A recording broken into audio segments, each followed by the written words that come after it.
ኦኬ ቀጥይ። ኔትወርክ መሰለኝ አይሰማም። አውሪስ እየተሰማ አይደለም።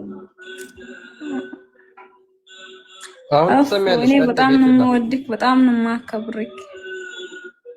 ቴንኪዩ እናመሰግናለን። አመሰግናለሁ እና እንድትረዳኝ ይፈልጋል እና ደግሞ ወደ ክርስትናው ያምጣሽ ማለት ይወድሃለሁ ሲል በቃ ማለት እንድትረዳኝ ይፈልጋለሁ እኮ። እኔም በጣም ተረዳውሽ። ጌታ ይርዳሽ፣ ወደ ክርስትናው ያምጣሽ ማለት ደግሞ በቃ ድነትን እንድታገኝ ይርዳሽ።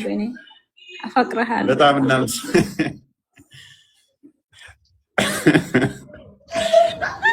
ቤቱላ በጣም ነው የምወደው። ኦኬ ሱብራን ምን እንዳደረከኝ አላውቅም። በጣም ነው ያፈቀርኩት። ሙስሊም ነሽ? ማመልከቻ አስገባላት። ማመልከቻ አስገባ። ሙስሊም ከሆንሽ እስልምናን አታሰድም። ኦኬ ጉዳይ የምሬን ነው። ልጠይቅሽ አንዴታ ልጠይቅሽ እኔ ጥያቄ አለኝ ልጠይቅ። ሴት ጥያቄ አንቀበልም። በቃ ኤኔስ ሱራ 6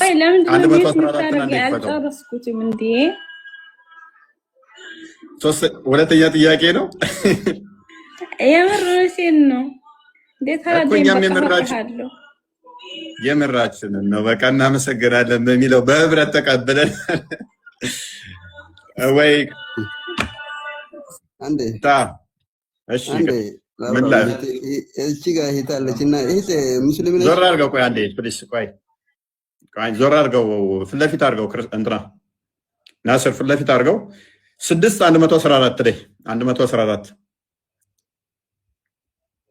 ያ አንብበው እስቲ። አሁን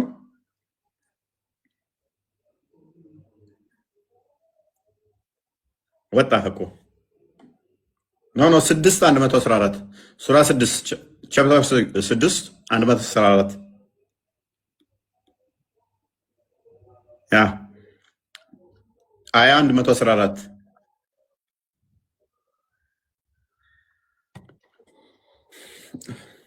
114 እርሱ ቁርአን ግልጽ እና የተብራራ ሲሆን ካላህ ሌላ አብራሪ ትፈልጋላችሁን ይላል። ስለዚህ አያስፈልግም። ፔሬድ አላህ ግልጽና የተብራራ ሆኖ አውርዶታል ነው። ራሱ ቼክ ማድረግ ስለፈለገ ነው። እንደዛ አይደለም ወንድማችን 114 ላይ ደረስክ።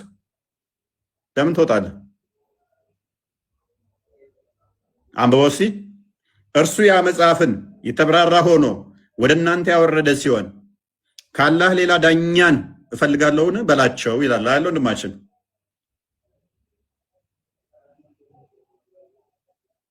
አብዲ ሚዩት ነው። ማይክን አብዲ ናስር ልኬልሃለሁ። እስኪ ክፈቱ። ማይክን አንሳው። ሚዩት ነክ አብዲ ሚዩት ነክ አብዲ ሚዩት አብዲ ናስር እያወጣኝ ነው። ኮሪንግ እያለኝ ነው። አያሳይም አንተ ጋር ኦኬ ብሎክ እሺ፣ ዝጋው። አያሳይም። ኦኬ ዋርኒንግ እያለ ከሆነ ችግር የለውም። ካሜራውን ዝጋውና አንብበው። በቃ እኛ ስላየ ነው። እኛ እንዳለው ይላል አይልም? ይላል። ዛሲት ስለዚህ ግልጽ ነው። ስለዚህ መጽሐፉ ብዙ መጽሐፍቶች ናቸው ያሉት። የዚሁ ራሱ ሆኖ ሌላው ተፍሲር የለውም። ተፍሲር የለውም ስትል ተፍሲር የለውም ስልክ አማርኛ የለውም ማለት ነው። በአረበኛው ብቻ ነው የተጻፈው። አይ ይሄ እኮ የኢትዮጵያ ነው። እነኛ የአረቦች ለአረቦች የተጻፋል የአረብኛው ብቻ። አንተ አረቦቹ አማርኛ ያውቃሉ እንዴ? እንግሊዘኛ ብቻ አለ ለፈረንጆቹ። ሰዋሊ ጋር ስትሄድ ደግሞ በሰዋሊኛ አለ፣ በፈረንሳይኛ አለ። ስለዚህ ለየሀገሩ ቋንቋ ነው የሚሆነው። እኛ አማርኛ ነው እያወራን ያለ ነው። ስለዚህ አማርኛ ተርጉመን ነው እያየን ያለ ነው። እንደየሀገሩ ይለያያል። ይሄንን መጽሐፍ አንተ ኮንክስ አይሰራከው ኮፒ ያረከው ቁርአኑን አንተ ነው የሰራው አላለኝም። ይመሽ ኖ እኔ ትርጉሙን ነው እያልኩ ያለሁት። ቁርአኑንማ የሰው ልጅ እንዴት ይሰራዋል? ኪታብን ነው የሰው ልጅ የሚጽፈው። ስለዚህ እሱ ቁርአኑ የእናንተ ጽሁፍ ነው እያልከኝ ነው። ስለዚህ እንትኑ ላይ ገባና ያው አድራሻቸው ምናምን አለ፣ ደውልና ጠይቃቸው። ሀጂ ሳዲቅ ሀቢብ ማነው ሙሉ ስማቸውን? ሀጂ ሳዲቅ ሀቢብ ነው የሚባሉት። ስማቸው ሙሉውን ስማቸው የሚነግረኝ የእሳቸው ቁርአን ትርጉም ነው። እሳቸው ናቸው የተረጎሙት። ወጣ ያ አይ ሜቢ ሃርድ ኮፒ የለውም እንዴ እሱ? እንዴት ያ አስቸጋሪ ነው አንዳንዴ ካላወቁት መጽሐፍቶቻቸው። አሁን ቅድም ፒዲኤፉ ያንተ ሌላ ነው አለኝ። ካወረደው በኋላ ደግሞ አሁን ደግሞ ተመሳሳይ ሲሆን ማለሽ መጠየቅ እችላለሁ? ቀጥይሽ ልጠይቅህ። ቀጥይ። ጥያቄ አለኝ። ቀጥይ። አይቻልም? እናንተ መጠየቅ ብቻ ነው ወይንስ እኛ መጠየቅ አንችልም? ቀጥይ ያለሽ ነው። ሴት ልጅ በእስልምና ጎዶሎ ናት ብለሃል። አንድ አዳምጠኝ። እኔ እኮ እያወራሁኝ እኮ ነው። አይሰማም? ትሰማለች? እያወራሁኝ እኮ ነው።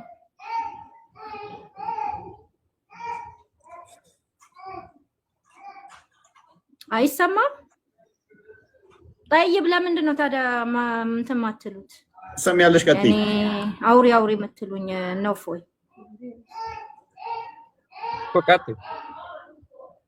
ቀጥይ እኮ አልኩሽ። ኦኬ። ሴት ልጅ በእስልምና ጎዶሎ ናት ብለሃል። ስለዚህ እኛ ደግሞ ጎዶሎ እንዳልሆንን አላሁ ስብሐነሁ ወተዓላ ቁርአናችን ላይ ሱረት መርየም አለይሂ ሰላምን ስንት ጊዜ ነው የጠቀሳት? ስንት ቦታ? እስቲ አንተ ከመጽሐፍ ቅዱስክ አንድ ቦታ ላይ የማርያምን የተጠቀሰበት ቦታ አምጣልኝ። ኦኬ ቶሎ በል እሺ። ለሴት ልጅ ምን ያህል ክብር እንዳለው እስልምናና ቁርአን ማለት ነው። ስለዚህ ማስረጃ የምፈልገው ከመጽሐፍ ቅዱስ አንድ ቦታ የተጠቀሰ ቦታ አምጣልኝ። እሺ ማርያምን ጨርሻለሁ። ይሄ እናመሰግናለን። በደንብ አስተውይ። በቁርአን ውስጥ ከመርየም ውጪ አንድ የሴት ስም ማምጣት አትችይም አንቺ። እኔ ግን በቃኝ እስክትይ ድረስ መሪ የሆኑ ነቢያቶች የሆኑ አገልጋይ የሆኑ አዛዥ የሆኑ ዳኛ የሆኑ ፈራጅ የሆኑ ሴቶችን ከመጽሐፍ ቅዱስ ሰጥሻለሁ። አንቺ ግን አንድ ከቁርአን መስጠታችም መርየምን ጠይቃኛል። ሌላ ጊዜው ሉቃስ ወንጌል ምዕራፍ 1 ቁጥር 26 ጀምሮ አንዴ ክፈትልኝ ክርስቲያን ላይ ፎይ። ከዛ በፊት ምን ብላ ነበር መሰለ? እኛ ጎዶሎ እንዳልሆነን አላህ መርየምን ጠቅሷል አለችን። which means ሙሐመድን ቀጥታ ነው የጠለዘችው ማለት ነው እህታችን። ያ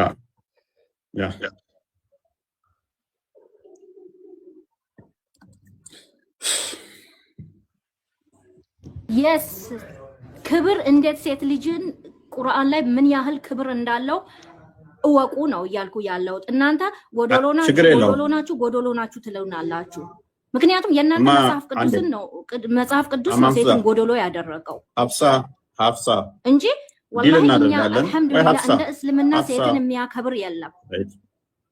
አዳምጫ ካዳምጥሽ እንዴት ይሆናል? አዎ ያከብርሻል። የሚያከብርሽ እንዴት ነው? ሱራ 4:34 ላይ በመምታት ወንዱ እንዲመታሽ ከወንዱ አሳንሶ ስለፈጠረሽ። ሱራ 4:20 ላይ እንደ ልዋጭ ዕቃ ይለውጥሻል፣ ስላከበረሽ ይለውጥሻል።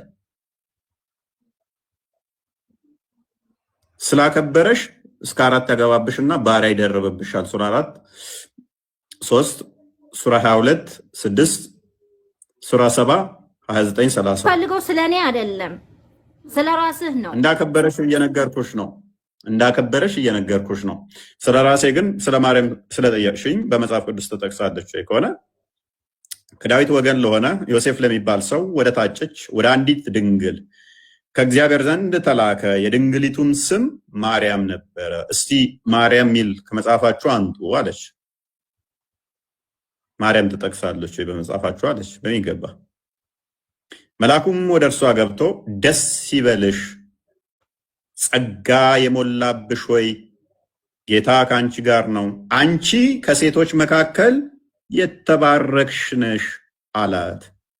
እሷ የተባረከች ጸጋን የሞላባት ተብሎ የተመሰከረላት በመልአክ እግዚአብሔር መልአኩን ልኮ እንዲህ ያላት ማርያም ትባላለች። አንቺ እህታችን ከቁርአንሽ ውስጥ ሁለተኛ የሴት ስም ከደገምሽ እኔ ንጽጽር አቆማለሁ ከሌ የምትባል ተብሎ የተገለጸበትን እስቲ ሁለተኛ ሴት አምጪ። እኔ ከዚህ በኋላ ሴቶችና ወንዶች እኩል እንደሆኑ ማስረጃ ሰጥሻለሁ። አንድ በይ። ሴቶችና ወንዶች እኩል እንደሆኑ ማስረጃ ሰጥሻለሁ። አንቺ ቁርአን ላይ ሴት ከወንድ የበታች መሆኗን ክፈትልኝ ሱራ 4:34 ላይ እኔ ወንዶች ከሴቶች ጋር እኩል እንደሆኑ ከመጽሐፍ ቅዱስ ሰጥሻለሁ። እንደገና ደግሞ አንቺ እንደ ቁርአን ሌቃ እንደምትለወጪ ሰጥሻለሁ። ሁለት ሴት ስም መጥቀሳችሁም አንቺ ዳኛ፣ ፈራጅ፣ አዛዥ የሆኑ ነብይ የሆኑ ከመጽሐፍ ቅዱስ ሰጥሻለሁ። አንቺ አሰጭኝም። ሱራ 4:34 ፈትልኝ። ወጣች እንዴ? ወጣች። ፈለጋችሁ እኮ ከዛ በኋላ ራሱ እንዴት እንደተቀመጠች ገርሞኛል። ለምን እነሱ ክርስትናን የሚያስተምሯቸው መንገድ እያጠለሹና እያበሻቀጡ ስለሆነ ለዛ ነው። ዝም ብሎ ጽሁፍ ዝም ብለው እያመጡ ሴቶችን እንደዚህ ያጥላላል ምናምን ሲሏቸው እውነት ይመስላቸዋል። ማይገናኝ እያመጡ ጽሁፎች እያመጡ እንትን ሲፎግሯቸው እውነት ይመስላቸዋል። አይምሰላችሁ። መብራት ይችላል። ኦኬ ያላችሁ ፖይንት አሁን መሰለሽ አንተ አሁን ማርያም ከኮሳ በስተቀር በቁርአን ያወሩ ኮሳ በስተቀር የተጠራብ ስም የለም ነው የምትለው አይደለም? ማን የምትባል ተጠቅሳለች? ማን የምትባል ሴት ተጠቀሰች? እሷ ብቻ ናት። ማርያም ብቻ ናት። ሱረቱል ማርያም ብቻ አለ። እሱ ብቻ ነው።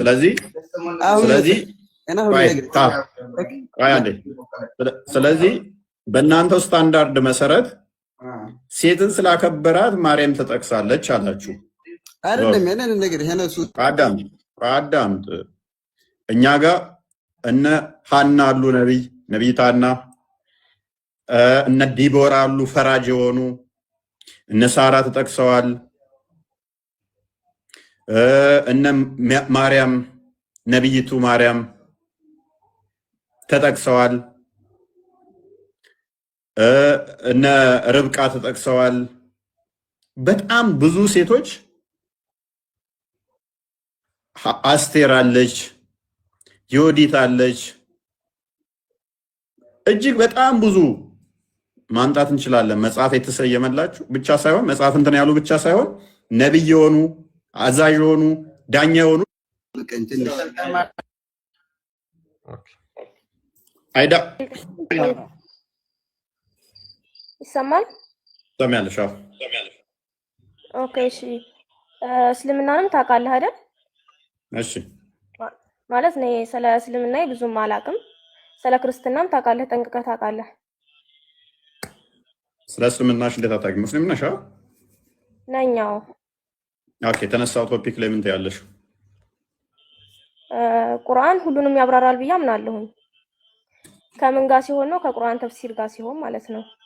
አሁን አንተ ቁርአንን ቀጥታ እንትን እያልክ ነው ያለው፣ እየተረጎምክ ነው ያለው ማለት ከተፍሲር እንዴት መሰለህ? ነብያችን ሰለላሁ ዐለይሂ ወሰለም ከሌሎች ሰዎች ጋር በሚያወሩበት ጊዜ አላህ ለነብያችን ሰለላሁ ዐለይሂ ወሰለም ለነሱ መልስ ነው የወረደው ማለት ነው። ስለዚህ የወረደው የወሬ መልስ ነው ማለት ነው። የወሬ መልስ ነው ማለት ነው ቁርአን። አዎ። እና ደግሞ ያንን መልስ የተመለሰበት ምክንያት አሁን ባነሳው እንትን ላይ ማለት ነው አልተብራራም ምናምን በምትለው ነገር ላይ ምን አለው መሰለህ? መደገፊያ መጽሐፍ አለው ሌላ ቁርአን ተፍሲር ቅዱስ ቁርአን የሚባል። ስለዚህ በራሱ አልቆመም፣ ቁርአን መደገፊያ ይፈልጋል ማለት ነው። አዎ ለማብራራት ለሰዎች እንዲገባ ተደርጎ ለማብራራት ግዴታ ነው ተፍሲር ያስፈልጋል። ምክንያቱም ስለዚህ ቁርአኑ ተሳስቷል ማለት ነው፣ ግልጽና የተብራራ ነው ሲል ተሳስቷል እኮ እያልኩህ አይደለም። ግልጽና የተብራራ ነው የሚለው ከቅዱስ ቁርአን ጋር አብረህ አጣጥመህ ስታነበው ነው። ያ ከቅዱስ ቁርአን ጋር ስትይ ሌላ ቁርአን አለ እንዴ? ከቅዱስ ቁርአን ጋር ስትይ ቅዱስ ቁርአን ማለት የቁርአን ተፍሲር ነው። ቁርአን እንዴት እንደወረደ ይሄንኛው ይኸውልህ። ሱራህን እንትን የምትለው ማለት ነው። አያና አንቀጹን ቆይ አንዴ አዳምጠኝ። አያና አንቀጹን የምትዘረዝረው ለምን እንደወረደ ለምን እንደተባለ ያ ነገር እኮ ቅንጭብ ነው የተደረገው። ለምን እንደሆነ ምናምን ጠቅላላ እንትኑ ተፍሲር ላይ ነው ያለው። ኦኬ ተፍሲር ተቀበሉ የሚል የቁርአን ክፍል አለ። ተፍሲር እንዲህማ እኮ ግዴታ ነው። ምክንያቱም ቁርአን ላይ የተቀመጠው ቁርአን ላይ አይደለም፣ ነቢያችን ሰለላሁ ዐለይሂ ወሰለም ነው ለኛ የነገሩ በሐዲስ ማለት ነው። ስለዚህ ተፍሲር ያስፈልጋል ቁርአን ማለት ነው፣ ግዴታ ነው። አዎ ተፍሲር ማለት ምን ማለት እንደሆነ ታውቃለህ? የቁርአን ትርጉም ማለት ነው። ሌላ መጽሐፍ እንደማለት ሳይሆን የቁርአን ትርጉም እንደማለት ነው። አይ የቁርአን ትርጉምማ ከሆነ ይኸው ተተርጉሟል ከአረብኛ ወደ አማርኛ ማለት ነው አይደለ? ትርጉም ማለት እሱ ማለት ደግሞ አልኩኝ ከአረበኛ ወደ አማርኛ የተተረጎመው አይደለም። የተተረጎመው ማብራሪያ ያስፈልገዋል። በስፋት የተብራራ መሆን አለበት። ለምን እንደወረደ ይሄ ቁርአን አንቀጽ ለምን እንደወረደ ማብራሪያ ያስፈልገዋል። ኦኬ ማብራሪያ ከሆነ ትርጉም ከሆነ ማብራሪያ አይደለም። ሎክ ለምሳሌ ይሄ አረብኛው አለ ወደ አማርኛ ተተርጉሟል። ትርጉም ከሆነ እየጠየቅያችሁ ከሆነ አይ ይሄ መተርጎሙ ብቻ አይበቃውም ማብራሪያ ያስፈልጋል ካልሽ ደግሞ ሌላ መጽሐፍ ያስፈልጋል ነው አይደለ? ማብራሪያ ያስፈልጋል። አዎ ለራሱ ያተባለ ቁርአን ተፍሲር ሌላ መጽሐፍ ማለት ነው እኮ ሌላ መጽሐፍ ማለት ነው። ኦኬ እንደዛ ከሆነ ባንዴ ሚፍታ እንደዛ ከሆነ ደግሞ እንዳንቺ አባባል ከሆነ ሌላ መጽሐፍ ያስፈልገዋል የሚያብራራው እያልሽን ከሆነ ቁርአኑ ደግሞ ምን ይላል መሰለሽ? ራሱ መጽሐፉ ራሱ ሌላ መጽሐፍ አያስፈልገኝም ተብራርቻለሁ ይላል። ተብራርቻለሁኝ ይላል። ግን አልኩኝ እኮ ለኔና ለእንዳንተ አይነቱ ማለት ነው የሚያስፈልገው አለ፣ የማያስፈልገውም ሰው አለ። ሰዎች ናቸው አብራርተው ያስቀመጡት እኮ ያን ነገር ሰዎች ናቸው። ቁርአኑን አላህን ያወረደልን አላህ Subhanahu Wa Ta'ala ማለት ነው። ኦኬ ይሄ የተብራራው ደግሞ ሰዎች ናቸው ያብራሩት። ለኔና ለአንተ ለማይገባን አንድ የሚፍታ ጣልቃ ትግባብናት ምንድነው የምትደርበው? ለምን ስራ ማትይዘው? እና ደግሞ ይኸውልህ ስትከራከሩ ማለት ታነጻጽሩ አይዳ ኦኬ አቤት የሳትሽው ነገር ያልገባሽ ነገር አለ። በደንብ አስተውይ። አንቀጾቹ የተብራሩ በደንብ አስተውይ። አንቀጾቹ የተብራሩ ሆኖ መጽሐፉ የሆነ መጽሐፍ ነው አለ አይደለ? አንቺ ግን ምን እያልሽን ነው? ኖ ሌላ መጽሐፍ የሚያብራራ ያስፈልጋል እያልሽን ነው። መጽሐፉ ደግሞ ምን እያለን ነው? አንቀጾቹ የተብራሩ ሆነው የሆነ መጽሐፍ ነው ይለናል። አንቺ ኖ መብራራት ያስፈልገዋል እያልሽን ነው። እሺ ከመጽሐፉ እየተጋጨሽ ነው። የተብራራ መጽሐፍ ነው እያለ አንቺ ደግሞ ኖ ሌላ ብራሪ ያስፈልገዋል። አልተብራራም ማለት እኮ ነው እንዳንቺ አባባል ከሆነ። ተብራርቷል ግን ሌላ አጋዥ ያስፈልገዋል ማለትም በአማርኛ ግልጽ አድርጎ እንዲያሳይ ማለት ነው። ይሄ ነገር እኮ በአረብ ነው ተቀመጠው። አይዳ እንደዛ ከሆነ ደግሞ ትርጉም ነው የሚባለው። በአማርኛ እንዲሆን ከተባለ አረብኛው ወደ አማርኛ ማምጣት ከሆነ ትርጉም ይባላል።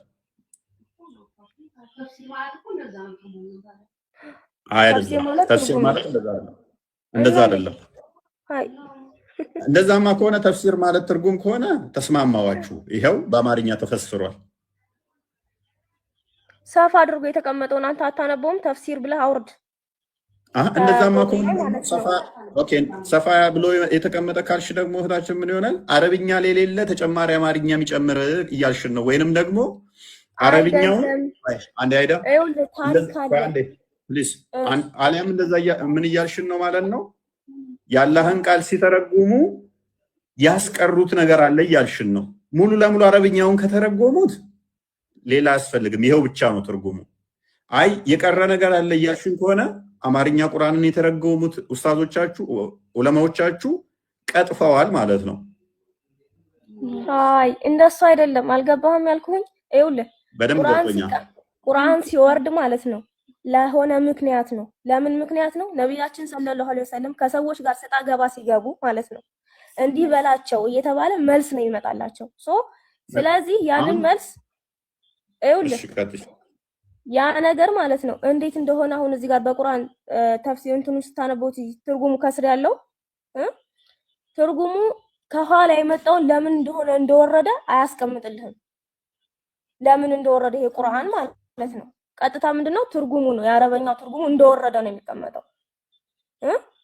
ስለዚህ ይሄንን ደግሞ ከኋላ የመጣውን ነገር ካላየህ አንተ በዚህኛው ብቻ አይገባም ጎበዝ። ስለዚህ ምንድነው ያልሽው ካንቺ ፖይንት የምናደርገው አይዳ ካንቺ ሜክ የምናደርገው ፖይንት ምንድነው? ስለዚህ ቁርአንን እናንብበን አንረዳውም። የወረደበት ምክንያት አስባቡ ያስፈልገናል። አስባበል ነዙሉ ወይንም ደግሞ ሌሎች ሙፈሲሮች ስለዚህ መንገር አለባቸው እያልሽን ነው። ቁርአኑ ግን በግልጽ ምን ይላል መሰለሽ? ሱራ 41:3 ሱራ 12:111 ሱራ 6:114 አንዴ ክፈተው። ግልጽና የተብራራ ነው፣ ሌላ አያስፈልግም ይላል ቁርአንሽ። ሌላ አብራሪ አያስፈልገውም ይላል። ሌላ አያስፈልግም የሚለውን አሳየኝ እስኪ። ሌላ አያስፈልግም የሚለውን አሳየኝ። ግልጽና የተብራራ ነው። ስለዚህ ግልጽና የተብራራ ከሆነ ሌላ አብራሪ አያስፈልገውም ማለት ነው። አልተብራራውም ቢል ኖሮ ለምን እንደወረደ እኮ ነው ከኋላ ያለውን ወቅት ታሪኩን ያልኩት። እሺ እርሱ ያ መጽሐፉን የተብራራ ሆኖ ወደ እናንተው ያወረደ ሲሆን ካላህ ሌላ ዳኛ ፈልጋለሁን በላቸው ይላል አይደለ? መጽሐፉ ምን ሆኖ ነው የወረደው ይላል እህታችን። የተብራራ ኦኬ። አንቺ ግን ስለ መጽሐፉ ሌላ የሚያብራራልኝ ዳኛ ያስፈልገኛል እያልሽ ነው እኮ። ዳኛ ያስፈልገኛል ሳይሆን ታሪክ አልኩኝ እኮ። ከኋላ ያለው ታሪክ ለምን ቁርአኑ እንደወረደ ታሪክ እኮ ነው እኮ። ስለ መጽሐፉ የቀረ ነገር አለ? የቀረ ነገር አይደለም። ቁርአኑ ግልጽና የተብራራው ነው፣ ሌላ አያስፈልግም ዳኛ እያለ ባለበት ላይ አንቺ ምን እያልሽን ነው? ሌላ ሰንበዲ ያብራራውን ያስፈልገናል እያልሽን ነው። ቁርአኑ ደግሞ ሌላ ትፈልጋላችሁ ወይ? ግልጽ ሆኖ የተበራርቶ ወርዶ እያለን አሽቀጤ ከኋላ ታሪክ ያስፈልገዋል እኮ አልኩኝ። አሁን ይሄ የወረደላችሁ አሁን ሌላ ታሪክ ሊኖረው ይችላል። እኔ በግልጽ አላውቀውም አልኩኝ። ተፍሲር ግን አንቺ ነሽ አልሽው። አየሽ አይዳ አይምሮሽ ተፍሲር ላይ ስላለ አስባበል ነዙል የሚባል ነገር አይምሮሽ ውስጥ አለ አይደል? አሁን ለእያንዳንዱ አያ አስባብ አለ የወረደበት። ለምሳሌ አቡላብ ታሪክ ሲወርድ ሱረቱ መሰድ ማለት ነው። አጎታቸው ሰርቧቸው ከዛ በሳቸው ምክንያት የወረደ ነው። ሱረቱ ከውሰር ሲወርድ ደግሞ ዘር የለህም ሲባል ዘሩ የተቆረጠ አይምን ለአምላክ ሰዋ ስገድ ዘሩ ቆራጣ ነው ያለ እሱ ዘሩ የተቆረጠ ነው የሚል ቁርአን ወረደ። 3 አያ አላት። ሱረቱ ከውሰር ደግሞ አይምን ሱረቱ መሰድ ሙሐመድ ሰፋ ተራራ ላይ ወጣና እናንተ ሰሃባዎች እኔ ግልጽ አስፈራሪ ነኝ ሲላቸው አቡላብ ሄደና አንተ ጥፋ ለዚህ ነው እንደምጠራና አለው። ከዛ ምክንያት የአቡላብ እጆች ጠፉ፣ ከሰሩ። ሚስቱም እጆች እሱም እንጨት ተሸካሚ ስትሆን ሚስቱም ገሃነም ይገባሉ። ስለዚህ የወረደበት በዚህ ምክንያት ይሄን ተብለሽ ተነግረሻል አይደለ? ጎበዝ ነህ ለካ። ይሄ በደንብ አስተውይ። ይሄ አሁን አይምሮሽ ውስጥ አንቺ ምን ስላለ ነው? አስባብ የሚባለው ነገር ስላለ ነው። ይሄ ምክንያት ማለት ነው። አስባብ የሚባል ነገር ራሱ ቁርአን አያውቀው። እህታችን አስባብ የሚባለውን አንቺ አስቀድመሽ ስላወቅሽ ጭንቅላሹ ስላያሽ በዚህ ምክንያት ነው የወረደው ተብለሽ ስለተነገርሽ እንጂ ቁርአን ራሱ አስባብ ያስፈልገዋል አላለም። ኦኬ፣ እንደዚህ ካወቅ ታዲያ ለምን አታወራም ከሌላ ሰው ጋር? ማለት እኔ አላውቅም ብያለሁኝ። እንደዚህ እያወራሽ እኮ ነው። ከሌሎችም እኮ እያወራሽ ከኔ ጋር አይደለም። አሁን እዚህ ጋር የመጡት ሁሉንም እያየሁ ነው። የኋላሽም እኮ እያወሩ እኮ ነው። ባዘር ካለ ለምሳሌ አዳምጠኝ። ከመክፈትህ ቆይታ ከመክፈትህ ጀምሮ እያየሁ ነው። አንድ ማዋቂ ሰው አልመጣም። አንተ አረተ ያትሳደቢ ሙስሊሞች እንዳለ ምንም አያውቁም እያልሻቸው ነው። ሙስሊሞች ምንም አያውቁም እያልሽ እየሰደብሻቸው አይደለም። እንደዛ አይደለም ያልኩኝ። አልሄድክም ሁሱ ጋርም ስትሄድ አንድ ቀን በቃ እና ደግሞ ኢየሱስ አምላክ ነኝ ያለበትን ቦታ አሳየኝ። እሺ ጥያቄ አለኝ። ኢየሱስ እኔ አምላክ ነኝ እኔን ተከተሉ ያለበትን ቦታ አሳየኝ። ከእናንተ እኔ አምላክ ነኝ ተከታይኝ ብለሽ ትከታይኛለሽ? እከተልሃለሁ። አሳየኝ። እኔ አምላክ ነኝ ቀጥተኛ አማርኛ። እናንተ ክርስቲያኖች እኔ አምላክ ነኝ ተከተሉ ያለበትን ቀጥተኛ አማርኛውን አንቺ አይዳኔን ተከታይኝ አምላክ ነኝ ብለሽ ትከታይኛለሽ? አንተማ አይደለህም እንዴ? አንተ እንዴ ብዬ ሰው እኮ ነህ። እኔም እኮ ኢየሱስን ሰው ብዬ ነው የማምነው። ወንድ ልጅ ነው ልክ እንደ ኦኬ። አላህ ምንድነው? እሱ ምንድነው ጾታው? አለ ካንተ ልጅ ምንድነው? አባት አለህ አንተ። እሱ በድንግልና ነው የተፈጠረው። ኦኬ ኦኬ ጎበዝ። እና አሳየኝ እኔ አምላክ ነኝ ተከተለኝ የሚለው ወይ አይዳ አላህስ ጾታው ምንድነው? አላህ ጾታው ምንድነው? አላህ ጾታ የለውም። ኦኬ ያለው አላህ አይበላም አይጠጣም። ቅድም ደግሞ ይኸውልህ አርሽ ላይ ነው ያለው። በምኑ ነው አርሽ ላይ ያለው? በምኑ ነው እኛ በምኑ ነው ብለን አንጠይቅም። ምክንያቱም ቁርአን ላይ ተቀምጦ እጅ አለው የለውም? እጅ አለው የለውም? እጅ የለውም። خلاص ሰው እኮ አይደለም እያልኩ እጅ የለውም። ጎበዝ ሰው አይደለም። አንዴ ሱረቱ ፋድን ክፈትልኝ 75ኛው ነው። እጅ የለውም። ቆይ አዳም ማቅሰዋት በልታ ቃለች። እሷ አምላኳን በደቂቃ ውስጥ እንዴት እየካደችው እንደሆነ በደንብ አሳይተናት አርሽ ላይ ነው ብላናለች። 7ኛ ሰማይ ላይ መጀመሪያ ተሳየኝ። ይሄንን ክፍል አንብቢ እስቲ። ኢየሱስ እኔ አምላክ ነኝ የሚለው አሳየኝ። አላህ እጅ የለውም ብለሻል። ኢብሊስን በሁለት እጆቼ ፈጠርኩ ሲል ኢብሊስ ወይ በሁለት እጆቼ ለፈጠርኩ ከመስገድ ምን ከለከለህ የሚለው አላህ በምኑ ነው የፈጠረው? እጅ ማለት እኮ እንደሱ አይደለም። የሱ እንደ እጅ አይደለም። የሱ እጅ ማለት ነው። እኔ ግን አይን አለኝ ይላል፣ አያችኋለሁ ይላል። እንደ እግሩ ነው። እኔ አይን አለኝ አያችኋለሁ ይላል። እንደ ሰው እጅ አይደለም። እኔ እንደማን እጅ ነው? እንደ ዝንጀሮ የሚሆን ምን አገባኝ እኔ። እጅ አለ የለውም? እሺ ሃይ አለ የለውም? አንተ እኔ ጠየቅኩን። እሺ መልስልኝ መጀመሪያ። እጅ አለ የለውም? አለ ቆይ ተረጋጊ፣ መልስልሻለሁ። አለ እጅ አለ የለውም? አላቅም ስለሱ። ስለዚህ አምላክሽ እጅ ይኑራ አይኑራ አታውቂም። እንደሱ ያለ እውቀት የለኝም ብያለሁ እኮ ሲጀመር። ጎበዝ። አምላክሽ ጾታ አለ የለውም? አላቅም። ኢየሱስ አምላክ ነኝ የሚለውን አሳየኝ። ወደ አሳይሻለሁ። ኦኬ አሳይሻለሁ። አይ ሱራ 601ን ክፈትልኝ። አምላክሽ ወንድ ነው፣ ሚስት የሚፈልግ ነው። ያልወለደው አይወልድም ብለሻል አልቅድም? ሚስት ስለሌለው ነው። አይወልድም ሳይሆን ደግሞ አስተካኪ ለወደፊትሽ አልወለደም ነው። አሁን ወልዶም ሊሆን ይችላል። እርሱ ሰማያትንና ምድርን ያለቢጤ ፈጣሪ ነው። ማን ነው ያለቢጤ ፈጣሪ? አይዳ ሰማይና ምድርን ማይክሽናንሹ ያ ሰማይና ምድርን ያለቢጤ የፈጠረ ማን ነው? አላህ። ኦኬ ለእርሱ ሚስት የሌለችው ሲሆን እንዴት ልጅ ለእርሱ ይኖረዋል ይላል። አላህ ምን የሌለው ሲሆን ምን የለውም ነው የሚለን? በአረበኛ ንገርልኝ። ጠይባ ከዚህ የዚህን ውጣ እንደሌለው አንወጣም። ጎበዝ አሳይሻለሁ። የረጭሻ መርዝ ስላለች ነው። አሁን ከኋላ የምታወራሽ ማዘርሽም ቆይ ከኋላ የምታወሯት አታወዛግቧት፣ ተቀበሉና ሞግቱኝ ወይንም። ስለዚህ አምላክሽ ሚስት የፈለገው አሁን በዘመኑ ከፍቷል። ተመሳሳይ ጾታ ያላቸው ባልና ሚስት ስለሆኑ አዳምጪ። አይዳ ቆይ አንተ እረዳሻለሁ።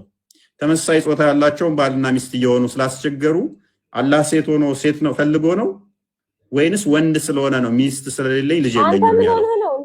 የምጠይቅህ መልስልኝ። እኔ አልፈልግም እሱን እኮ አልኩኝ። እመልስልሻለሁ ምክንያቱም የተፋሻ መርዝ ስለነበረች ነው። እሱን መልስልኝ። ስለዚህ እዚህ ላይ አታውቂም? እኔ እሱን አላውቅም እኮ ብያለሁ። ይሄን ታውቂያለሽ? አታውቂም? አንተ አላውቅም። ጎበዝ። ስለዚህ አምላክሽ ሰለፌት ሰለው እንዳረገ የሌለው ሚስት ስለሌለው ነው። እናመሰግናለን። ሚስት አዳምጪ፣ በደንብ አዳምጪ። ቆይ አሁን ፓኒክ አታድርጊ። ቆይ አዳምጪ። ወንድ ምናምን ብለሽ ስለ ጮሽ ነው። በደንብ መርዝሽን ተፍተሽ ከስር ላሉትም እቺ መርዝ ለሌሎቹ ትምህርት ስለምትሆን ነው። ስለዚህ ጭንቅላት የሌለው አካል ነው የምታመልኩት። ሶሪ ጭንቅላት አለው የሚል አንድ ጥቅስ የለም በቁርአን ውስጥ አሳይተናል። አምላካቸው ጭንቅላት የለውም። በሚያሳዝን ሁኔታ ጭንቅላት አልባ እግር እያመለኩ ያ እግር ያለው አካል ደግሞ ጭንቅላት አለው። አይደል አለው? የጠየቁን መልስልኝ። የጠየኩህ መልስልኝ። አላውቅም እሱ አምላክሽ እናት አለው ሲጀመር ኢየሱስ ወንድ ልጅ ያመለክ አንተ ምን ሆነህ ነው? ፕሊዝ ለምን ትበሳጫለሽ? አምላክሽ አዳምጪ፣ ለምን ማይክ አዳምጪ፣ ተረጋጊ፣ አዳምጫ። ነርቨስ ሆነሻል፣ እየተበሳጨሽ ነው።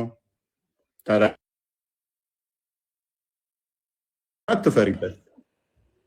እኔ አሁን ለምሳሌ አዎ ክርስቶስ ወንድ ልጅ ነው ስትይ አላፍርበትም። እኔ እኮ አላፍርበትም። በስጋ የተገለጠው እርሱ በምክንያት ለምን ታውቃለህ? አዳምጠኝ። ይኸውልህ አንተ ጋር ማለት ነው ሁሉም ሰላም ለምን ፕሊስ ለምን ትረበሹኝ? አላፍርም። ፕሊስ ቆይ አትጩህ። እኔ አላፍርም።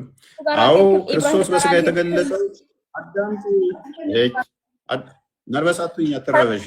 እኔ ራሴ ልመልስ ከእነሱ ጋር አነጻጽር። ወንድ ከሆን አቃት ተረጋጊ፣ ተረጋጊ። አዳምጫው አላዳመጥከኝም እንዴ? አዳምጪ። በቃ እኔ ነው መልሱን አዳምጪ። በቃ አልፈልግም። የታርጌት አዳምጪ። መልሳውን አልፈልግም። ካልፈለግሽ ታዲያ እኔ አንቺ ጩኸት ሰለቸኝ። ከስራሽ ታዳምጫለሽ። እኛ አይደል ስጠው እስኪ ምንድን ነው ሎክ ጥያቄ ነበረኝ። ያ ጥያቄ እንትን አምጣው ብለን እንትን ያመጣሁት አንተም አዳምጥ፣ ተረጋጋ። በመጀመሪያ ደረጃ ክርስቶስ በስጋ የተገለጠ ሕያው አምላክ ነው። ወንድ የሚለው ስድብ አይደለም። ባይዜ ራሳችሁን ትሰድባላችሁ እንደ ወገኖቼ። ስድብ ነው ብላችሁ የምታምኑት እናንተ።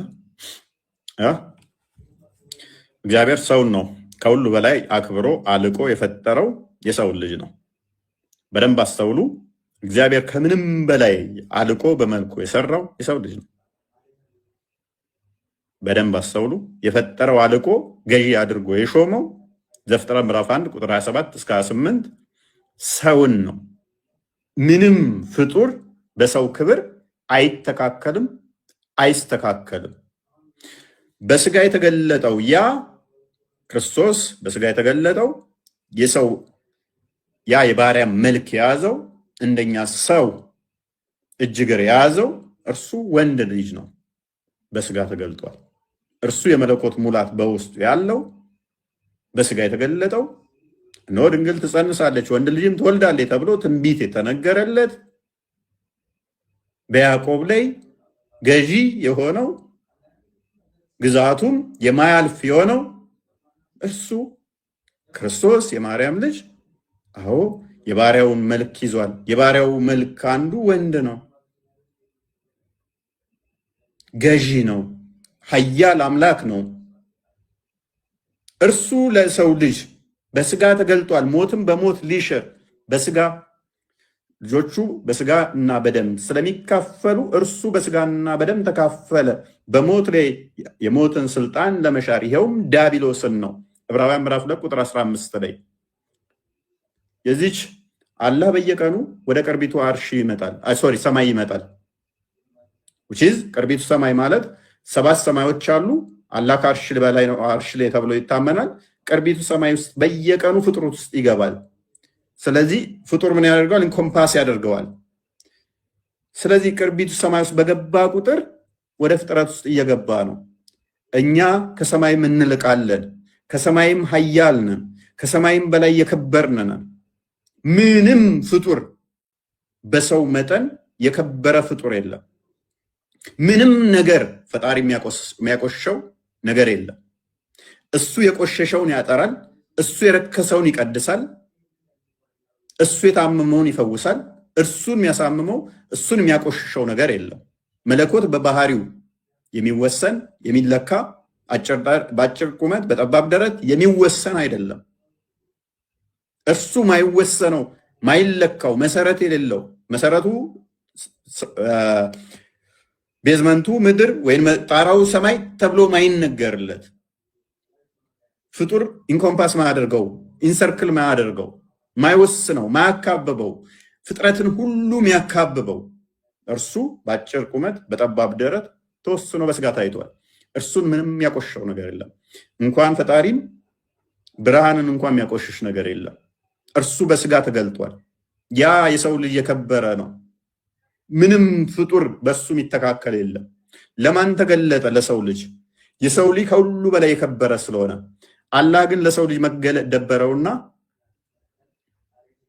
ለተራራ ተገለጠ። ለተራራ ተገለጠ። የኛ አምላክ ግን ፍቅሩ የሰው ልጅ አጥፍቶ እንኳን ራሱ ቤዛ ሊሆን ከፍ ሊያደርገን ለሰው ልጅ ተገለጠ። በስጋ ተገለጠ።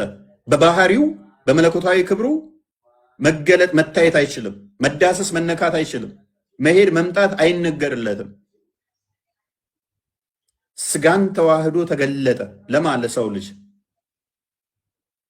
አርያ ምሳሌ ሊሆን ቤዛ ሊሆን ማቴዎስ ወንጌል ምዕራፍ 20 ቁጥር 28፣ ማርቆስ ወንጌል ምዕራፍ 10 ቁጥር 45፣ አንደኛ ጴጥሮስ ምዕራፍ 2 ቁጥር 22 እስከ 24 አርያ ምሳሌ ሊሆነን ዮሐንስ ወንጌል ምዕራፍ 13 እስከ 16 በስጋ ተገለጠ፣ ታየ፣ ተዳሰሰ፣ ተነካ። ማይወሰነው ማይለካው ርቀቱን ሳይለቅ በጠባብ ደረት ተወሰነ፣ ታየ። በአብ እቅፍ ያለው በስጋ ተገለጠ። በሰማይ ያለው በምድር ተገለጠ። መገለጥ ማለት ለእኛ ታየ በስጋ መለኮት ስጋን ተዋህዶ የሚታይ አይደለም በባህሪው፣ ነገር ግን በስጋ ተገለጠ፣ ታየ። ስለዚህ ምናፍርበት አይደለንም። ቃል ስጋን ተዋሃደ ጸጋና እውነትን ተሞልቶ ታየ ስንል አናፍርም። የኛም ባህሪ ተዋህዶ በስጋ መገለጡን ምንሸማቀቅበት አይደለም። ያላ ቃል በሞተ በግ ቆዳ ላይ ይጻፋል። ያላ ቃል ፍጡር አይደለም። ያላ ቃል የሞተ በግ ቆዳ ላይ ሲገለጥ አይሸመቅቃቸውም። ያላ ቃል ያሉት የሞተ በግ ቆዳ ላይ ሲያርፍ አልደበራቸውም። ፍጡር አይደለም ይሉታል። የአብ የባህሪ ቃሉ የአብ የባህሪ ልጁ አካላዊ ቃል በስጋ መገለጡ ግን ሰው መባሉ ግን ይቀፋቸዋል። እነኚህ ሰዎች ራሳቸው ምን ያህል እንደሚጸየፉ ነው የሚያሳየን። ምን ያህል ራሳቸውን እንደ ቆሻሻ እንደሚቆጥሩ ነው የሚያሳየን። ሰው አንዴ የከበረ ፍጡር ነው። በስጋ ቃል ሉክ አካላዊ ቃል ያብ የባህሪ ቃሉ ስጋን ተዋህዶ ቆላሲያስ ምዕራፍ 2 ቁጥር 9 እንደሚናገረው የመለኮት ሙላት በሰውነቱ ተገልጦ ይኖራል። በስጋ መገለጡ የአብ የባህሪ ቃሉ በስጋ መገለጡ ቀፈፋቸው። ያላህ ቃል ግን ወረቀት ላይ ሲሰፍር በእጃቸው ሲነኩት ማይታየው ያላህ ቃል ወረቀት ላይ አርፎ ሲነኩት ፍጡር አይደለም ሲሉት አይቀፋቸውም። አላህ በየቀኑ ወደ ቅርቢቱ ሰማይ ይመጣል ይሄዳል ሲሉ አይቀፋቸውም፣ የተገደበ ስለሆነ። ማይንድ ሴታቸው ምን ያህል የወረደ እንደሆነ። ስለዚህ በማስተዋል ብንንቀሳቀስ ጥሩ ነው። በእርግጥ አላህ ወንድ ነው። ያ በመለኮታዊ ክብሩ አላህ በስጋ ሳይገለጥ በመገለጥ ሳይሆን በባህሪው ፍጡር ባህሪን ገንዘብ እንዳደረገ በያን አልተልቢስ 7ኛው ሙጀለድ ፔጅ 290 ላይ ኢብኑ ተይሚያ ሸይኹል ኢስላም ስለ አላህ ሲናገር አላህን ወጣት ፍሪዛም ሆኖ በአረንጓዴ ቦታ ላይ አይቼዋለሁ ይላል። ወጣት አላህን ወጣት ፍሪዛም ሆኖ ፂም አልባ ሆኖ በአረንጓዴ ቦታ ላይ ቆሞ አይቼዋለሁ ይላል። ፂም አልባ የሆነ ፍሪዛም የሆነ ለወንድ ነው የሚነገረው እንጂ ለሴት አይደለም። ወጣት ተተባለ አንድ አካል፣ ፂም አልባ ከተባለ አንዴ ክፈትልኝ ክርስቲያን በያን አልተልቢስ 7ኛው ሙጀለድ አሳያለሁ። እኛ ስላልንና ጠይቀን እንሄደው መጀመሪያ ግን አንዴ። ስለዚህ አንደኛ አላህ እጅግር ካለው ጣት ካለው የሚወሰን ነው። የሚወሰን ከሆነ ደግሞ ብልት የለውም እንድትል ማን ፈቀደልህ? ቁርአን ላይ አላህ ብልት የለውም ስላላለ የተነገረን እናጸድቃለን፣ ያልተነገረን ዝም እንላለን ታልክ ወይኔ ሴት ብልት አለው ወይኔ ወንድ ብልት አለው ወይን ሁለቱንም አለው ወይንም ስልብ ነው ከሁለት አንዱ ነው የሚሆነው። አንዴ ቀጥታ ቢጤ የለኝም እያለ አንብብ። ቃል ረሱል ሰለላሁ ዐለይሂ ወሰለም አንብብ። ጽድት አድርገህ አውራ። ቃል ረሱል ሰለላሁ ዐለይሂ ወሰለም ብለህ አውራ እና እንትን አንብብልን። አንብብ። እሺ ራስ አንብብ። አንብብልን። እሺ እኔ ያን እውቀት የለኝም እና አንብብልን። ራስ አንብብና ቀጥል። አንብበው ጣሃ፣ ችግር የለውም።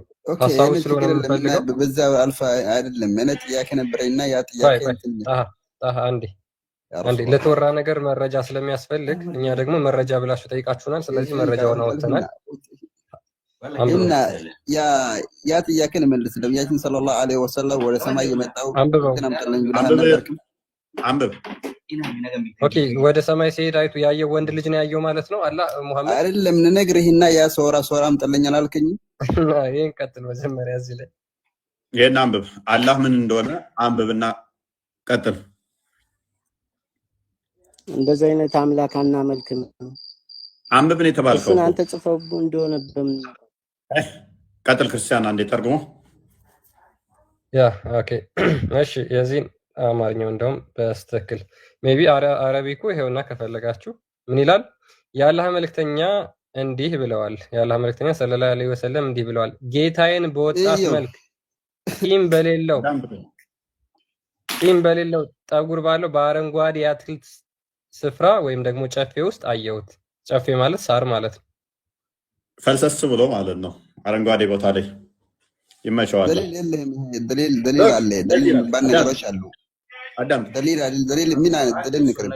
አዳም ተቆይ ያው the messenger of Allah may God bless him and guarantee him peace said ያዳ መልእክተኛ ሰላም በሱ ላይ ምናምን ፖሊስ በሱ ላይ ሆነና እንደዚህ አለ I saw my Lord in the form of beardless young man with abundant garden in green haircut curly sorry summary of hadith the scholar ምናምን ከፋርገው authentic with chain of narration traceable back to the prophet ማን ድረስ የሚሄድ ይላል ነብዩ ድረስ የሚሄድ ቼኑ ታማኝ የሆነ ሙተወቲር የሆነ which is I mean traceable back to the prophet ሳሂህ የሆነ አላህ ምን አየሁት አለ ጺም አልባ ሆኖ አረንጓዴ ቦታ ላይ ጸጉሩን ፍሪዝ እንትን አድርጎት ከርሊ ሄር ሆኖ ፍሪዛም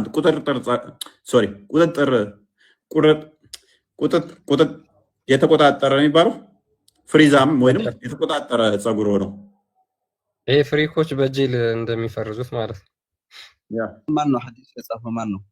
በያን አልተልቢስ አልጀሚያ በያን አልተልቢስ የጃሚያዎች ምላሽ የተሰጠበት ሼኹል እስላም ማን ነው?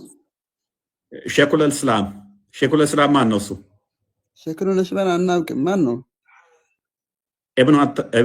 ኢብኑ ተይሚያን አታውቅም? ሱብሃንአላህ ተዓላ ኢብኑ ተይሚያን እፍ አንተ ዝም ብለህ ነው የምትለው። አሁን ሐዲስ የጻፈው ሰዎች አሉ። ያ ሰዎች ስምህን ጥቅስና ንገርልኝ። ከዛ እኔ እነግራለሁ። ሼኹል እስላም ማን ነው በልና ጠይቃቸው ኡስታዞች። የእስላሙ ሼኽ ስም ይጠይቀኛል እየነገርኩት አያውቅም። ሼኹል እስላም ጠይቅ በቃ ሄድና ኡስታዞችን ሼኹል እስላም ኢብኑ ተይሚያ ማን ነው በልና ጠይቃቸው። በቃ እኔን ለምን ታደርገኛለህ? የነ ኢብን ከሲርም መምህር ነው፣ የሁሉም የበላያቸው ነው። እሺ አሁን እንትን ያ ጥያቄ መልስ ነው። እሺ ጥያቄ መልስ ሄድ እስኪ። ነብያችን ሰለላሁ ዐለይሂ ወሰለም ወደ ሰማይ የሄደው ሶራም ጥልኝ ብላ አልነበርክም? ያ ሶራ እንትን ትከል ሄድ። ኦኬ ሙሐመድ ወዴት እንደሄደ ወደ ሰማይ። ሙሐመድ አዲስ ስሙ ለምንድን ነው? እነዚህ ሰዎች ምን ሆነዋል? ስሙ ሙሐመድ አብደላ ነው አይደል? ሙሐመድ አብደላ አቡ ጣሊብ ነው የሚባለው አይደል? ምንድን ነው ተሸማቀቁ? ሱብሃንአላህ አታውቅም እና ዝም ብለህ እሺ። ሙሐመድ አብደላ ነው ወይስ አይደለም ስሙ? ወንድም አብረው እስኪ ነብያችን ሰለላሁ ዐለይሂ ወሰለም መሐመድ ለምን ትላለህ? እኔ ሙሉ ስሙን ጠራሁት ሙሐመድ አብደላ ነው። ኦኬ ያንተ ሰላም ነው እሱ ስለማይወርድ አንተ ሰላምታ እንደለሱ እንዳታውረውና ዝም ብለህ አውራው። ሰላም አልባ ስለሆነ ሰላም ሁሌም ይፈልጋል። ክርስቶስን ብትቀበል እኮ ሰላሜን እሰጣችኋለሁ እኔም እሰጣችሁ ሰላም ዓለም እንደሚሰጣችሁ አይደለም ይላል። ስማኝ 282 ክፈትለት 282 ክፈትለት። እሺ ክርስቶስ ምን ይላል? በዮሐንስ ወንጌል ምዕራፍ 14 ቁጥር 27 ላይ ሰላሜን እተውላችኋለሁ እኔም ሰጣችሁ ሰላም ዓለም እንደሚሰጣችሁ አይደለም፣ ልባችሁ አይታወክ አይፍራም ይላል። ልብህ አይታወክ አይፍራ፣ ሰላም ሰጪው ጌታ ክርስቶስ ነው። ሙሐመድ ሰላም ስለሌለው ሁሌም ሰላም ታወርዱበታላችሁ፣ በገሃነም እየተቃጠለ ነው እንደ በቆሎ እሸት። ክፈትለት 202 ስንት ይላል? 282 የቁርአን ምን ምዕራፍ ነው? ምዕራፍ ስንት? ምዕራፍ 282 ምዕራፍ 282 ቁርአን ላይ የምዕራፉ ስም ምንድን ነው የሚባለው? የምዕራፉ ስም ምንድን ነው የሚባለው? 282ኛው የቁርአን ምዕራፍ አስቸጋሪ እኮ ነው። ከበቀራ ውጭ ያለ 282 የሚደርስ አረ ምዕራፍ እኮ ነው እፎይ ጭራሽ የሚለው ምዕራፍ 282 አሁን እኔ ልመልስ። ቅድም ቁርአን የተብራራ ነው የሚለው አሁን እኮ ነው ግን ክርስቲያን፣ ምክንያቱም የሙሐመድን ቁርአን ዞ ሊሆን ይችላል። አሁን 114 ምዕራፍ ነው ያለው። ሎክ 114 ምዕራፍ ነው ያለው።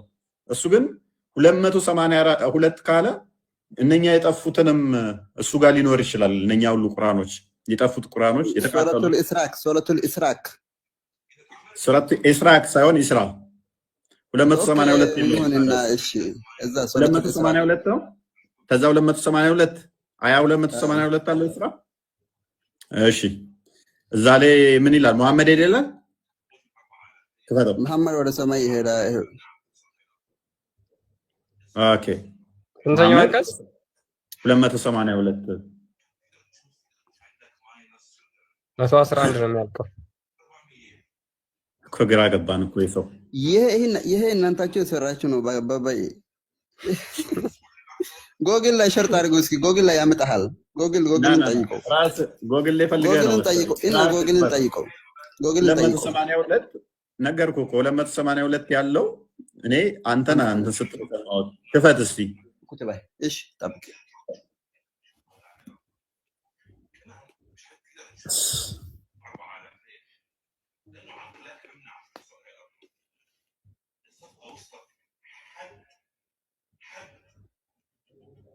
ኦልራይት ምንድን ነው የከፈትከው? ጎግል ላይ የከፈትከው ምን ይል? እሺ ሱረቱል ኢስራ አያ ስንት ነው? ኦኬ 282 በቅንፍ ያለችዋን አይተህ ነው?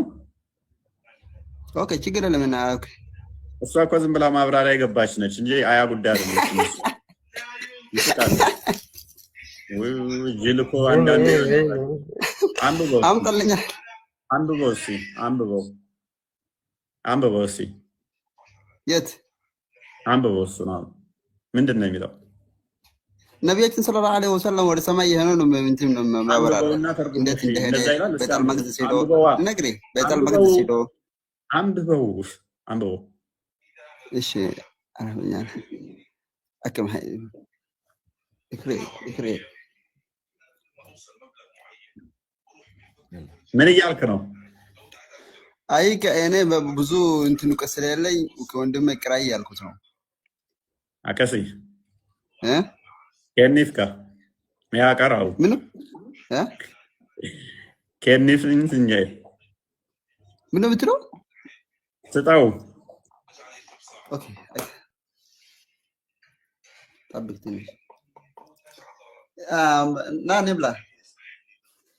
ተባረከ ይሁን ጀማ። በቃ ሰብሰብ ብላችሁ ነው ረመዳን እየተከታተላችሁኝ ያላችሁት በየቦታው። ኧረ አይደለም፣ አልሐምዱሊላህ ረመዳችን እያፈጠረን ነው እንጂ አንተ ሰብሰብ አድርገን ምን እናያለን? ኧረ ተው፣ በየቦታው ሁሌም ስገቡ በየሰብሰብ ብላችሁ አንተ እንትና ጋር አትሄድም? እውቀት ካለ ቆይ ኢብራሂም ጋር እኔ ላስ እዚህ ወላሂ ኢብራሂም አሁን ለሱ ደውዬ እንትን እልሃለሁ። ኢብራሂም ጋር ሄድ። አንተ ትሻላለህ ከሱ። እሱ ብልቱ የተቀጠቀጠበት የሚለውን አሳስቦት ሁሌም ከሱ ውጭ እውቀት የለውም። እሱም ተመቶበታል፣ እዚህ ፈርጥጦ ሄዷል። አሁን እሷን ክፍል አሁን ያንብብልህ። ረመንትን እንዴ ፈራሽ ያቅ ነው ይወጥቁ እሺ አንብበው። ምኑ ላንብብል? አንብበው። እሺ አላነባለ እንደ ልጁ አይ ልጁ እንትን ነው እና እንትን ይዟልና ሰረት እያደረገ ነው እና አንብበው። እኮ አንብቦስ ያመጣኸው ነው ምንድነው? ወደ አማርኛ ወይ ወደ ሌላ ቋንቋ ወደ እንግሊዘኛ ቀይረው። እሺ ወደ እንግሊዘኛ እና አንብብልኝ። እሺ እውቀት አለህ አይደለም?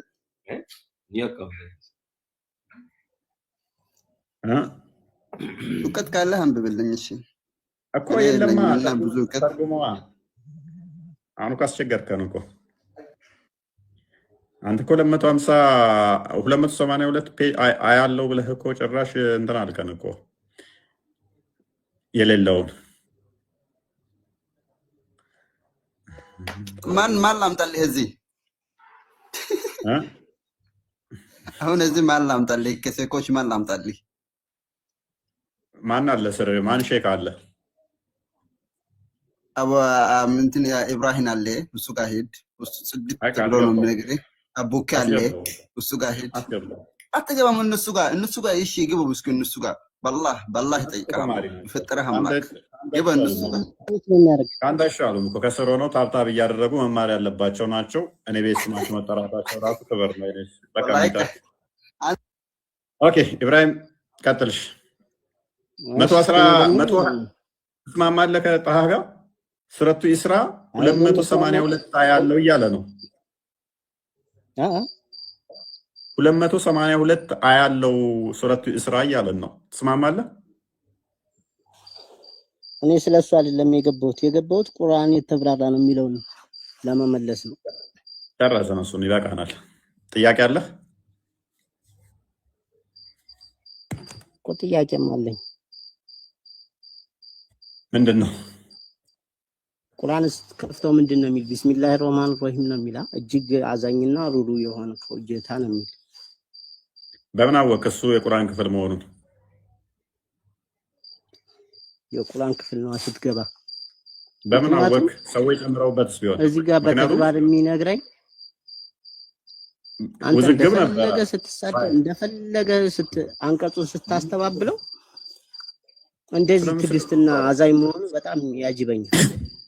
ምን ያወጅባል? ለማኝ ስለሆነ ነው። ሱራ ቁጥር 6 ነው አንብቦ እስኪ ምን ይላል? ቁጥር 6 እንደዚህ ያልከውም ቢሆን አዛኝ ሆኖ ቁጭ ማለት ምን ይላል? ቁጥር 6 ምን ይላል? ራሱ በቂ ነው። ቁጥር 6 ምን ይላል? ይሄ በቂ ነው በቃ ለኔ ምን ያህል አዛኝና ምን ያህል ችሎታው ሰፊ እንደሆነ ስለሌለ ነው። ችሎታ ስላለው ሳይሆን ቀጥተኛው መንገድ ምራኝ እያለ ይለምናል። ለማኝ ስለሆነ ነው። ክርስቶስ ደግሞ ቀጥተኛ መንገድ ነው። ታዲያ ሰዎች ይሄ እኮ እኛ ነን ቀጥተኛውን መንገድ ምራኝ የምንለው። አላህ ነው ያለው አይደለም። ምክንያቱም ቁጥር 6 ላይ ቀጥተኛው መንገድ ምራኝ የሚለው አላህ ነው። ቀጥተኛው መንገድ ደግሞ ክርስቶስ ነው። ስለዚህ መራዋለን። ቀጥተኛውን መንገድ ምራኝ በሉ ነው የሚል አይልም። ና ክፈትና ሳይ ና በሉ ነው የሚለው። አንተን ብቻ እንገዛለን፣ አንተን ብቻ እናመልካለን የሚለውስ ክፈት በል የሚለውን 6ኛውን አያ ክፈትና አሳየን። ቁል የሚለውን አሳየን። አሁን በሉ ይላል። ለአንተ የምትረዳ ከሆነ እኮ ይሄ ብቻ በቂ ነው እኮ። ለምን የምትዋሸው? ባላ ቃል ለምን ትሸማቀቃለህ? አላህ ጸሎት ያደረገውን አንተ አትረዳማ። የማይረዳ ሰው ጋር እንዴት አድርጌ አስረዳ? እንድረዳ ክፈትና አሳየን። የምትረዳ ከሆነ ቢስሚላሂ ረህማን ረሂም የሚለው ብቻ በቂ ነው። አሳይ ክፈትና እጅግ አዛኝና ሩሩ ይሆንከው አሳይ ክፈትና። አሁን ቁል ሚለውን እሱ ክፍል ላይ አሳየን። በል ሚለውን አሳየን። በሉ ሚላለ ብለሃል።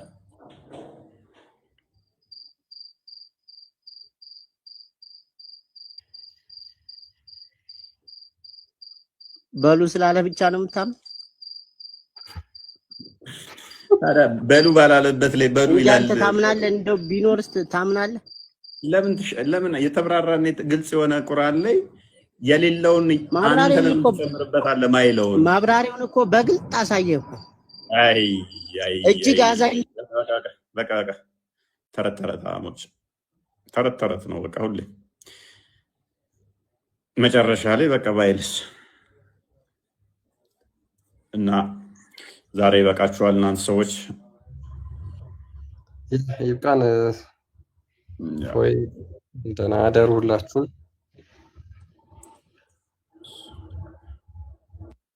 በቂ ነው፣ በቂ ነው። ኢብራሂም ነገና በቃ ተኛ አይሻልም?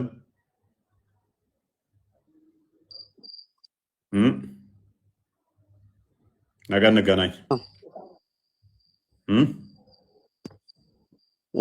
እሺ ግን አላህ ይዘን ቀጥተኛው መንገድ ይምራ። አንተ ምን ነው ሱራ የጠቀስከው ሱረት ፈቲሃ ቁጥር 6 ላይ ቀጥተኛው መንገድ ምራ የሚለው አላህ ነው። ሱራ 34 24 ላይ ደግሞ በል እኛ ወይንም በተሳሳተ መንገድ ውስጥ ነን ይላል። አላህ ከመሐመድ ጋር ስላላወቀው መንገዱን። ሱራ 15 ከ39 ጀምረ ደግሞ ኢብሊስ ደግሞ በቀጥተኛ መንገድ ላይ እንደሚቆምባችሁ፣ እንደሚያጠማችሁ፣ እንደሚያሳስታችሁ መንገዱ ላይ እንደሚቆም ኢብሊስ ተናግሯል። ሱራ 1971 ላይ ደግሞ ሁላችሁም ወራጅ እንጂ አንዳችሁም አትቀሩም ይላል። ስለዚህ አስቀድሞ አላህ ቀጥተኛው መንገድ ምራኝ ብሎ ጸልዮት አደረገ ራሱ አላህ። 34 24 ላይ ደግሞ እኛ ወይንም በእናንተ በተሳሳተ መንገድ ላይ ነን ብሎ ደግሞ ግልጽ መሳሳት ውስጥ ሊሆን እንደሚችል ራሱ አላህ ከመሐመድ ጋር ተናገረ። ኢብሊስ ደግሞ እዛ ቀጥተኛ መንገድ ላይ እንደሚቆም ተናገረ። በዚህም ምክንያት መጨረሻችሁ የነው አለ ሱራ 1971 ላይ ሁላችሁም ወራጅ እንጂ አንዳችሁም አትቀሩም መውረዳችሁ የተረጋገጠ ነው አለ። ሁልሽም ወራጅ ከሆንሽ ወዴት? ወደ ገሃነም። አንድሽም አትቀሪ ከሆነ ወራጅ የምትሆኑት ደግሞ ቀጥተኛ መንገድ ላይ ስላልሆናችሁ ስለጠመማችሁ ወደ ገሃነም ገቢ ትሆናላችሁ ማለት ነው። ትንቢተ ኤርምያስ ምዕራፍ 6 ቁጥር 16 ላይ እነሆ በመንገድ ላይ ቁሙ፣ ቀጥተኛው መንገድ ጠይቁ፣ እውነት ወዴት እንዳለች እወቁ፣ በእርሷም ላይ ሂዱ፣ ለነፍሳችሁ ረፍት ታገኛላችሁ፣ አብዛኞቹ አንሄድባትም አሉ ይላል። ስለዚህ ቀጥተኛዋ መንገድ ፈልገ ማግኘትና በእሷ መሄድ ለነፍስ ረፍት እንድታገኝ ያደርግሃል። ዮሐንስ ወንጌል ምዕራፍ 14 ቁጥር 6 ላይ እውነት፣ ሕይወት፣ መንገድ እኔ ነኝ አለን ክርስቶስ። የሚያምንብኝ ቢሞት እንኳን ሕያው ይሆናል፣ ሕያው የሆነ ለዘላለም አይሞትም ማለት ዮሐንስ ወንጌል ምዕራፍ 11 ቁጥር 25 ላይ። ስለዚህ እውነት፣ ሕይወት፣ መንገድ እኛ አውቀናል፣ አግኝተናል። አላህ ደግሞ ራሱ ቀጥተኛው መንገድ ነው ይላል። ሙሐመድንም ደግሞ ምን ይለዋል? ወይን እናንተ ወይን እኛ ተሳስተናል በል ይለዋል።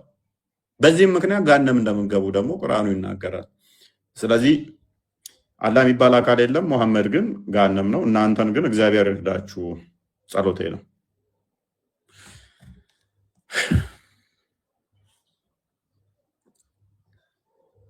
እና ምን ትላላችሁ ወገን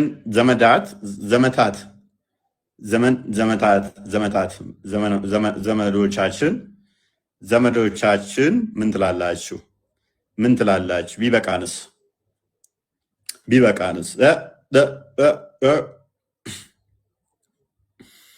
ቢበቃን ምን ይመስላችኋል? ጥሩ ላይቭ ነበር ዛሬ። ጥሩ ተምራችሁበታል ብለን ተስፋ እናደርጋለን። በደንብ አስተውሉ። እኛ መጽሐፍ ቅዱስ ላይ ሌላ መጽሐፍ አያስፈልግም አልተባልንም። ለምሳሌ ዮሐንስ በወንጌሉ ሲጽፍ ምን ብሏል? ብዙ ጌታችን በደቀ መዛሙርቱ ፊት ያደረጋቸው ታምራቶች እንዳሉ ነግሮናል። ነገር ግን ሰዎች በክርስቶስ አምነው እሱ የእግዚአብሔር ልጅ መሆኑን አምነው እንዲድኑ ይሄ ተጽፏል አለ። ግን ያልተጻፈ መዓት እንዳለ ነገረን። በራሳችንም እንዳናብራራው ነገረን። አብራሪም ተጨማሪ እንድንቀበል ማለት ነው። ቁርአኑ ግን ምንድነው እሱ ቻሌንጅ ያደረገው? እኔ ግልጽና የተብራራው ነኝ፣ ሌላ አብራሪ አያስፈልገኝም ማለት። ሌላ አብራሪ አያስፈልገኝም፣ ሁሉም ነገር ደግሞ በቁርአን ውስጥ ተጽፏል አለ። ከዛ እያንዳንዱ አሁን መተን ስንጠይቅ የለም ጥቁር ድንጋይ ከሰማይ መጣ ኃጢአትን ይቅር ይላል? የለም ቁርአን ላይ። አላህ እጅ አለው ጭንቅላት አለው ወይ? የለም። አላህ በሌሊቱ 1/3 ሲቀር ይወርዳል? በቁርአን ውስጥ የለም። ደጃል ይመጣል? የለም። ደጃል ከአላህ የሚለየው አንድ አይን ነው? የለም። ኢሳ ተመልሶ ይመጣል 40 ዓመት ይገዛል? የለም። ኢሳ ጂዚያን ያስቀራል? የለም። ኢሳ መስቀልን ይሰብራል? አሳማ ይገላል? የለም። አላህ ገሃነምን በእግሩ ይሞላታል? የለም። ሶላት በቀን 5 ጊዜ ይሰግዳሉ? ምን ጊዜ እንዴት መስገድ አለባቸው? የለም። ስንት ርኩ መውረድ አለባቸው? የለም። ሐጅ ያደርጋሉ? የሐጅ ስርዓት የለም። በመቃብር ውስጥ ሽንት ከነካችሁ ቅጣት አለባችሁ? የመቃብር ቅጣት በቁርአን ውስጥ የለም። የመቃብር ቅጣት የሚባል ራሱ የለም።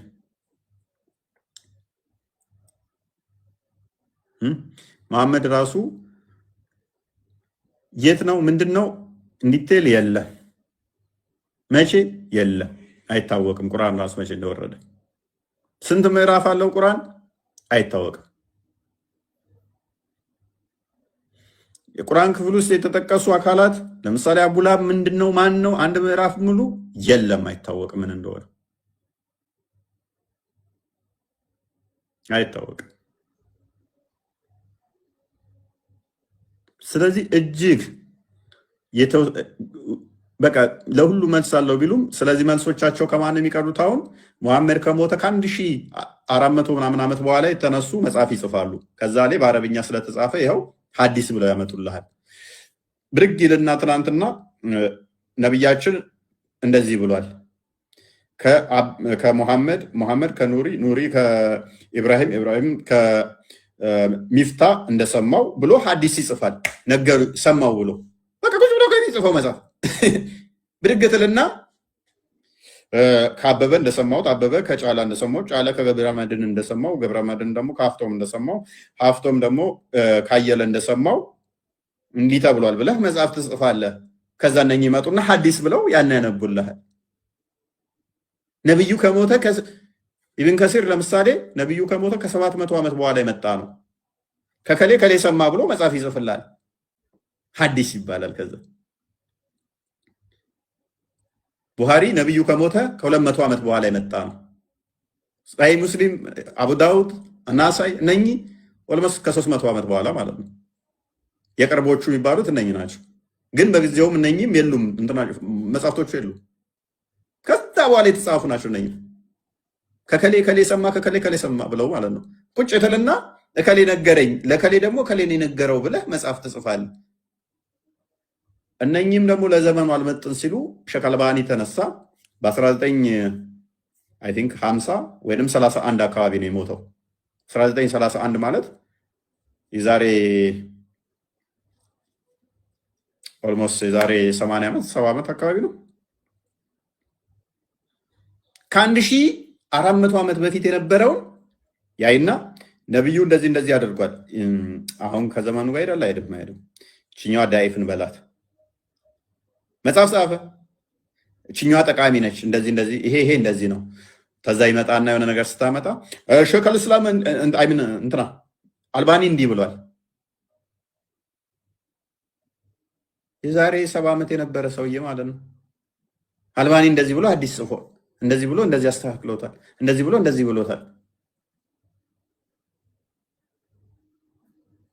ልክ ጥልዝ የሚያደርጋቸው ሲሆን ጥያቄ ሲነሳ ዳሩ ሰላም ይነሳና እንዲህ ትናንትና የነበሩ ሰዎች ኢብን ባዝ እንዲህ ብሏል። 2000 ላይ የነበረ ሰው